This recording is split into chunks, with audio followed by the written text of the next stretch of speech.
करूया. आपल्या दोघांचंही कट्ट्यावर स्वागत. थँक्यू. इंद्रनील आणि केदार, म्हणजे खरं तर सगळ्यांच्याच भुवया उंचावल्या जेव्हा, आणि आनंदही झाला सगळ्यांना जेव्हा चितळेंचा ब्रँड अँबॅसेडर सचिन झालेलं आम्हाला सगळ्यांना, प्रत्येक मराठी माणसाला ते बघायला मिळालं.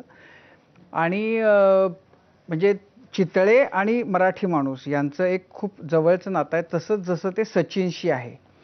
तर म्हणजे सचिन कसा आला चितळेंपर्यंत हे सगळं आम्हाला जाणून घ्यायचं आहे. पण मुळामध्ये म्हणजे सगळ्या चितळ्यांचा हा जो प्रवास आहे गेल्या 75 वर्ष, तर म्हणजे मला वाटतं की एक टप्पा झाला, त्याच्याही पेक्षा जास्त व्यवसाय सुरू करून आता जवळपास 80-85 वर्ष झाली. तर त्याच्याबद्दल जाणून घ्यायला आवडेल, कारण सगळ्या महाराष्ट्राला चितळ्यांमध्ये आणि चितळ्यांबद्दल भयंकर उत्सुकता आहे. शेकडो हजारो प्रश्न पुणेकरांच्या आणि त्यानिमित्तानं सगळ्या महाराष्ट्रातल्या लोकांच्या मनामध्ये आहेत. चितळ्यांबद्दलची प्रत्येकच गोष्ट जाणून घ्यायला त्यांना आवडते किंवा आवडेल. तर काय म्हणजे तुम्ही या गप्पांची सुरुवात करताना काय सांगाल, चितळेंचा प्रवास जो आहे त्याच्याबद्दल आधी, आणि नंतर सचिनपर्यंत कसे पोहोचले त्याबद्दल? जरूर. सर्वप्रथम मी माझा कट्टाचं मनापासून धन्यवाद देतो की आम्हा चितळे बंधूंना आपण इथे बोलवलं.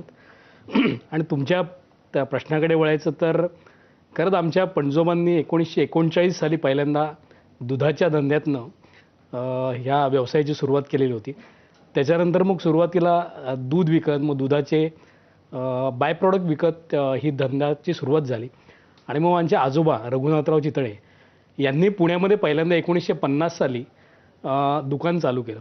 त्यातसुद्धा सुरुवातीला फक्त दूध, चक्का, दही अशा प्रकारचेच दुधाचे पदार्थ विकत होते.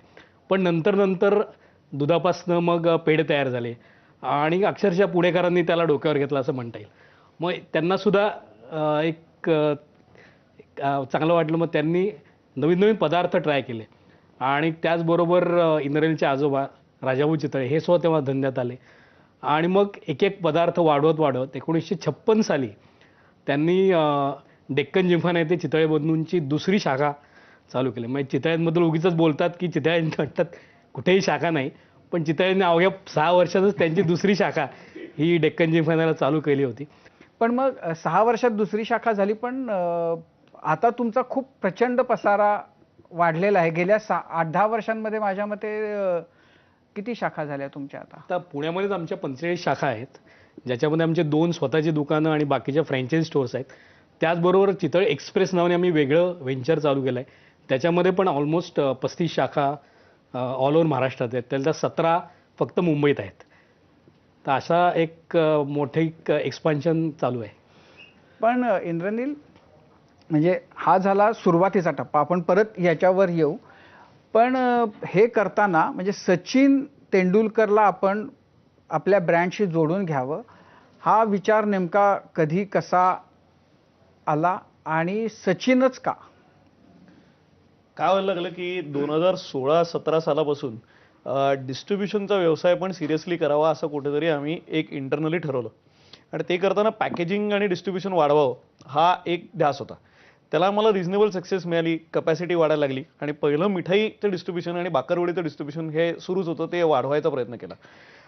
नंतर काय लक्षात आलं की एक्सपोर्ट मार्केट पण वाढायला लागलं आणि इतर राज्यांमध्येही व्यवसाय वाढायला लागला. तो जसा पेनिट्रेट करायचा म्हटला तर ते करताना कुठेतरी ब्रँडची ओळख ही एका सीमेच्या पलीकडे मर्यादित होती. आणि आपला ब्रँड दुसऱ्यांनी का घ्यावा ह्याच्यावरती कुठेतरी आम्हाला कायम प्रश्न होता. आणि जेव्हा डिस्ट्रीब्युशन म्हणजे जनरल ट्रेड किंवा मॉडर्न ट्रेडचं मार्केट येतं की जे दुकानदारीच्या पेक्षा उलटं होतं, कारण की कस्टमर त्याच्या गरजेकरता तिकडे जात असतो आणि त्या गरजेमध्ये आपल्या ब्रँडला त्याच्यात आपल्याला कुठेतरी जागा करून घ्यायची असते. तर त्याच्यात जागा क्रिएट करताना अनोळखी माणसांनी कुठल्या तरी वेगळ्या परक्या राज्यात आपला प्रोडक्ट का घ्यावा ह्याच्यावरती आम्ही खूप विचार करत होतो. कारण की एकदा घेतला तर परत घेतील ह्याची गॅरंटी आम्हाला आमच्या क्वालिटी आणि प्रोडक्टबद्दल होती. पण पहिला घ्यायलाच कसं प्रॉम्प्ट करायचं की जिकडे आमचा सेल्समन नाही आहे, आम्हाला कस्टमर माहीत नाही आहे, थर्ड पार्टीमध्ये त्याचा रिटेल होतोय आणि ते करताना त्याच्याबद्दल काय फीडबॅक येतोय हेही कळत नाही. सो या दृष्टीने कुठेतरी एक ब्रँड अँबॅसेडर असावा असं कुठेतरी आम्हाला वाटलं. आणि मग तो ब्रँड अँबॅसेडर कसा असावा याच्यावरती आम्ही वेगवेगळे विचार करत होतो. मग आम्ही म्हटलं की आपल्या ब्रँडला तो कुठेतरी साजेसा पाहिजे की जिकडे we are a family brand, family centric brand आहे. आम्ही फॅमिली बिझनेस पण आहोत, तर तशा पद्धतीने त्या व्हॅल्यूज दाखवणारा एक माणूस पाहिजे. कॉन्ट्रोवर्शियल नसला पाहिजे, कारण की ते करताना ब्रँड अँबॅसेडर बद्दल बरेचदा कॉन्ट्रोवर्सी वेगळी कुठेतरी काहीतरी होऊ शकते की ज्याच्यातनं ब्रँडलाही धक्का लागू शकतो आणि वायसे वर्सा. आणि तिसरं म्हणजे कुठेतरी मराठमोळा असू शकतो का, कारण की आम्ही स्वतःला जेव्हा आउट ऑफ महाराष्ट्र जाऊन मार्केट करतो तेव्हा बेस्ट ऑफ महाराष्ट्र या पद्धतीने आम्ही विचार करतो. आता अमेरिकेत सुद्धा आमचे 10 किऑ स्टोअर्स आहेत. आज 35हून अधिक देशांमध्ये आमचा प्रोडक्ट जातो आणि तिथे इंडियन स्टोअर्समध्ये किंवा सुपर मार्केट्समध्ये प्रोडक्ट जेव्हा रिटेल होतो तर तेव्हा ओळखला जाईल असा महाराष्ट्राचा चेहरा कुठला, तर तो सचिन तेंडुलकर असं युनानिमस नाव कुठेतरी लक्षात आलं. आणि त्या दृष्टीने आम्ही त्याच्यावरती एक 3-4 वर्षापूर्वी पहिल्यांदा विचार केला. तर ते केल्यावर आम्हाला लक्षात आलं की आमचं चॅनलच अजून तेवढं सक्षम नाही की आपण या कॉस्टला जस्टिफाय करू शकू, कारण की तेवढा टर्नओव्हर त्याच्यातनं यायला पाहिजे, तेवढं आपलं मार्केटिंग नीट व्हायला पाहिजे, तेवढं ऑन ग्राउंड टीम बनवायला पाहिजे.